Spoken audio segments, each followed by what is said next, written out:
Welcome to the story. Don't forget to like, subscribe, and support me.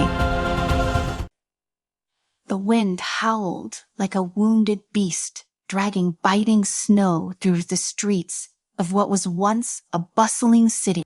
Buildings stood as frozen tombstones, iced over and forgotten under the thick blanket of white. The world had gone quiet, too quiet after the sudden freeze. No engines revived, no people shouted, and no birds dared to soar through the sky. All that remained was the unrelenting cold and the silence of the dead. Ethan trudged through the knee-deep snow, each step slow and deliberate, his breath visible in the air, a cloud of mist that quickly dissipated in the harsh wind. He pulled his scarf tighter around his face, feeling the ice form on his eyelashes, making it harder to blink. His eyes scanned the horizon, looking for any sign of movement, but there was nothing, not even a stray dog, only the cold, endless white. He couldn't help but think back to the day it all began, the day the world changed forever.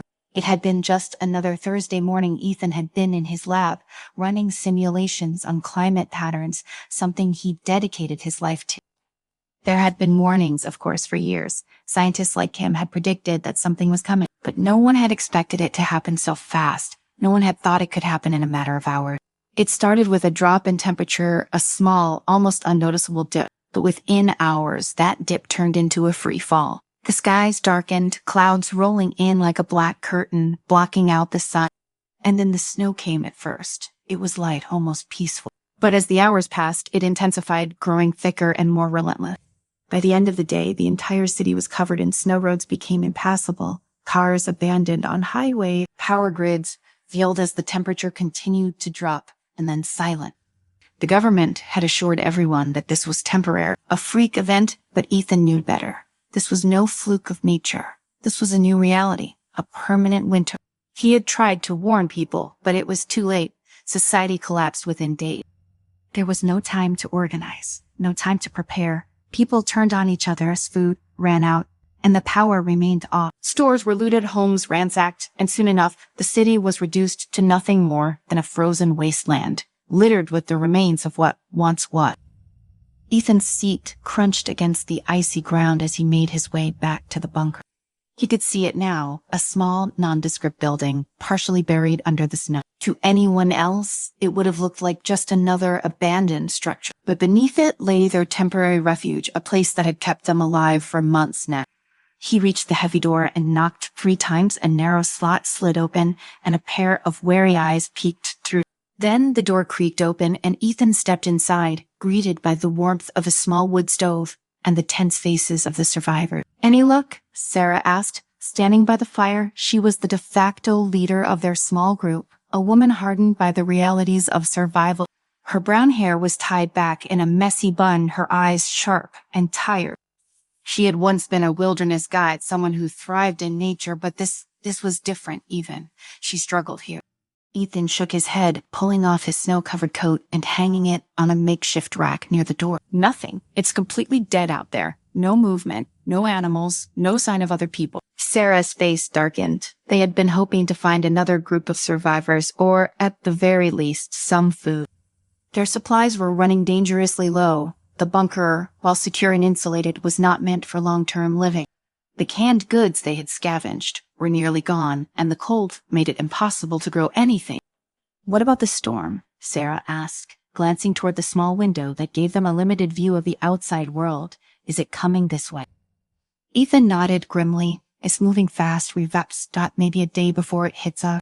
Sarah cursed under her breath, her fingers tightening around the handle of her knife. "We need to go on another run. We almost out of food, and Liam needs more medicine." Liam, her younger brother, lay on a cot in the corner of the room, covered in blankets, his face pale and thin.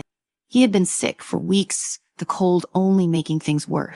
They had run out of antibiotics days ago, and without them, his chances of survival were slim. "I'll go," Ethan offered. "We can head south. I saw an old grocery store on my way back. It might still have something left." "I am coming with you," Sarah said immediately. "No," Ethan replied, shaking his head. "You need to stay here and keep the others in line. I can handle it." Sarah stared at him for a moment, her eyes searching his face, before finally nodding, "Fine, but take Joey with you." Joey was a teenager, barely 17, but he had proven himself useful in the past. He was quick on his feet and knew how to handle himself in a fight, which was more than could be said for most of the group. Ethan wasn't too thrilled about bringing the kid along, but he knew Sarah was right. It was too dangerous to go out alone. "Be careful," Sarah said, her voice low, "and if you see Marcus or his people, don't engage. Just get the supplies and get back here." Ethan nodded. Marcus was the leader of another group of survivors, if you could call them that.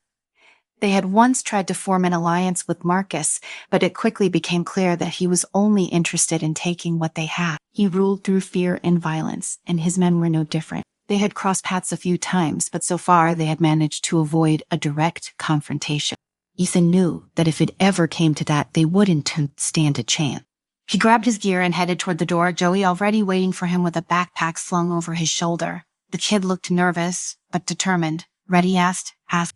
Joey nodded, pulling his scarf up over his face. "Let us do this." They stepped out into the cold, the wind immediately biting at their exposed skin.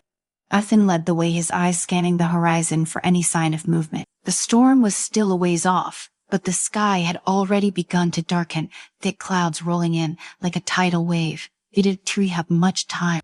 The grocery store was about a mile south, but in these conditions, it might as well have been 10. Every step felt like a battle, the snow making it nearly impossible to move quickly. By the time they reached the store, both men were exhausted, their limbs numb from the cold. Ethan pushed open the door, the hinges creaking loudly in the stillness. Inside, the store was a wreck. Shelves had been toppled, their contents scattered across the floor. Broken glass crunched beneath their boots as they moved through the aisles, searching for anything that might still be edible. "Over here," Joey called, crouching down by a shelf near the back. He held up a can of beans, his face lighting up with relief. "It's not much, but it's something." Ethan nodded. Stuffing the can into his bag, they continued to search, finding a few more cans and some dried goods, but it was clear that the store had been picked over long ago. Still, it was better than nothing. Just as they were about to leave, Ethan heard something, a faint noise like footsteps in the snow. He froze, motioning for Joey to stay quiet. The noise came again. Louder this time, someone was outside. Ethan's heart raced as he pulled out his knife, his eyes darting toward the window. Through the frosted glass, he could just make out the shape of a figure moving toward the door. It wasn't really one of Marcus' men, too small, too slow, but whoever it was, they weren't too alone. He grabbed Joey's arm and whispered, "We need to move now." They slipped out the back, moving quickly and quietly through the snow. Ethan glanced over his shoulder, his breath catching in his throat as he saw more figures emerging from the shadow. There were at least 5 of them, all armed and heading straight for the store. So Ethan hissed at, pushing Joey ahead of him. The kids sprinted through the snow, Ethan close behind. They ducked behind an old car, crouching low as the figures passed by, their voices muffled by the wind. Ethan held his breath, waiting until they were out of sight before pulling Joey to his feet. "Let's get the hell out of here." They ran, the cold air burning their lungs, but neither of them stopped until they were safely back at the bunker. Ethan banged on the door, and it swung open, just as the first flakes of the coming storm began to fall. "What happened?" Sarah asked, her eyes wide with worry. Ethan handed her the bag of supplies, his chest heaving with exertion. "We ran into some trouble, but we were fine for now." Sarah glanced at Joey, who nodded in agreement. "Good, but the storm size almost here. We need to hunker down." Ethan nodded, glancing out the window as the wind began to pick up, swirling the snow in thick, blinding waves. The storm had arrived, and there would be no leaving the bunker for days, maybe longer. Inside, the small group of survivors gathered around the wood stove, the flickering flames casting shadows on the wall. The temperature inside the bunker was barely tolerable, but it was infinitely better than the deadly cold outside. Ethan sat by the fire, rubbing his hands together to bring back some feeling, his mind still racing from the close call at the grocery store. Sarah handed him a cup of water, her expression tense. "Those people you saw, could they have been Marcus' men?" More like another group trying to survive, but there were too many of them, and they were armed. Sarah frowned, leaning against the wall with her arms crossed. "It's only going to get worse as more people get desperate. We were going to see more of this. We have to be ready for the possibility that someone will come after what little we have." Ethan nodded, staring into the fire. The flickering flames reminded him of the warmth that once existed outside, a warmth that was now only a distant memory. He knew Sarah was right. It wasn't just the weather that was a threat. It was people desperation made people dangerous, and as food and supplies ran out, the chances of violent encounters would only increase. Liam coughed weakly from his cot in the corner, his frail body shivering under the blanket. Sarah's gaze flicked over to him, her face softening for a moment. Then she hardened again, looking at Ethan with determination. "I can let him die," she said quietly, her voice thick with emotion. "He needs more medicine. We don't have much time." Ethan's heart sank. Liam's eye condition had worsened dramatically over the past few days. The cold was draining what little strength the boy had left, and without proper medical treatment, it was only a matter of time. But getting medicine meant another dangerous supply run, and this time, they couldn't risk running into another group, or worse, market. "I'll think of something," Ethan promised. "There has to be something we haven't tried yet." Sarah sighed, rubbing her tired eyes. "I don't know, Ethan. I feel like we're running out of options." "We can give up," Ethan replied, his voice firm. "We've made it this far. We'll figure it out." The wind howled outside, the storm battering the walls of the bunker. They were trapped here for the foreseeable future, but Ethan's mind was already working. They couldn't stay in the bunker forever. Eventually, they would have to move, and if they were going to move, they needed a plan. For now, though, there was nothing they could do but wait. The storm raged for 3 days. The relentless cold seeped into the walls of the bunker, and even with the fire burning constantly, the temperature inside dropped dangerously low. Food became scarcer and rationing became stricter. Liam's condition worsened. His cough was constant now, his breathing labored, and his skin pale and cold to the touch. Ethan spent most of his time in a corner, poring over old maps and trying to come up with a plan. There was a rumored government shelter up north, one that was said to have been stocked with supplies and able to withstand the worst of the cold. But it was only a rumor. No one had actually seen the shelter, and making the journey would be perilous, especially in these conditions. Still, it was the only lead they had. On the 4th day, when the storm finally began to subside, Ethan approached Sarah, the map in his hand. "I think I've found a way out of this," he said, spreading the map out on the table. "There's a government facility to the north. It's supposed to be a safe haven stocked with food, medicine, and supplies. If we can make it there, we might have a chance." Sarah studied the map, her brow furrowed. "That's a long way, Ethan, and we don't even know if it really exists." "I know," Ethan replied, "but it's the best option we've got. Staying here isn't sustainable. We're running out of food," and Liam, his voice trailed off, but the implication was clear. Liam didn't have much time left. Sarah was silent for a moment, her gaze shifting between the map and her brother, who lay motionless on his cot, his breathing shallow. She knew the risks, but she also knew that staying in the bunker would be a slow death for all of them. "How do you propose we get there?" she asked finally. "We'll need to gather as many supplies as we can and leave as soon as possible," Ethan said. "It's a long journey, but if we plan carefully, we can make it. We'll have to avoid Marcus and his men, of course, but I think we can manage." Sarah nodded slowly, her mind already working through the logistics.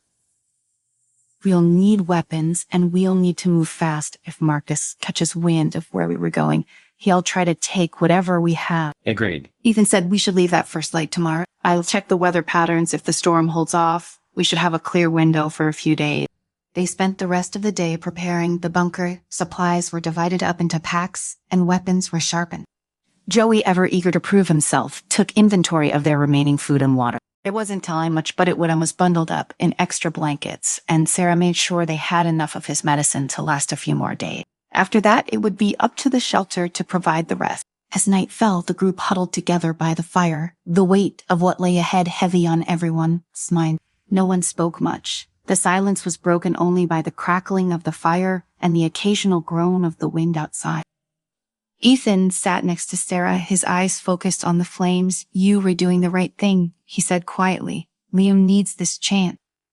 Sarah didn't respond right away. She stared into the fire, her face tight with worry. "I just hope I'm not leading us into a trap," she finally said. "I hope that place actually exists." "It's not our best shot," Ethan replied. "We can stay here, and besides, we survived this long. We'll make it." Sarah didn't look convinced, but she nodded nonetheless. "We'll see."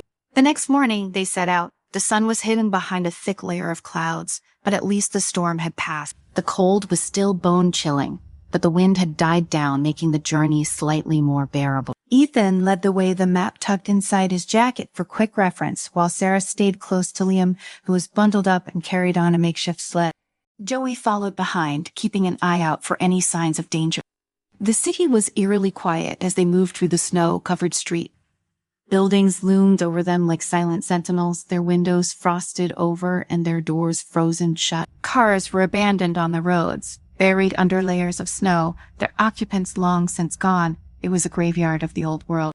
They'd been walking for hours when Ethan heard something. At first it was faint, just a distant hum on the wind. But as they moved further north, the sound grew louder, a low mechanical rumble, unmistakable in the stillness. "Do you hear that?" Joey whispered, his eyes wide with fear. Ethan stopped, motioning for the group to crouch down. They huddled behind a snowbank, listening. The sound was coming closer now, unmistakably the rumble of engines. "Marcus, it had to be. They were patrolling," Sarah said in a low voice, "looking for anyone they can pick off." Ethan cursed under his breath. They had been so careful to avoid Marcus and his men, but now it seemed like they were walking right into their path. "We can talk about them," Ethan said. "Not with Liam." Sarah's face tightened, her eyes scanning the horizon. "Then we need to hide quickly." They moved fast, dragging Liam and the sled into a nearby building that had been half buried by snow. Inside, the air was thick with dust and the smell of decay, but it was sheltered. They crouched low, peeking out through a broken window as the sound of engines grew louder. Moments later, a convoy of snowmobiles appeared, their sleek, black forms cutting through the snow with ease. Marcus' men rode them, their faces covered by masks, their weapons slung over their shoulders. There were 5 of them, all heavily armed, and they passed by the building without noticing the group huddled inside. Ethan held his breath, waiting until the last snowmobile was out of sight before relaxing slightly. "We need to keep moving," he whispered. "We were getting close, but if Marcus finds out where we were headed..." Sarah nodded, already gathering their things. The danger was far from over. Marcus was hunting and they were running out of time.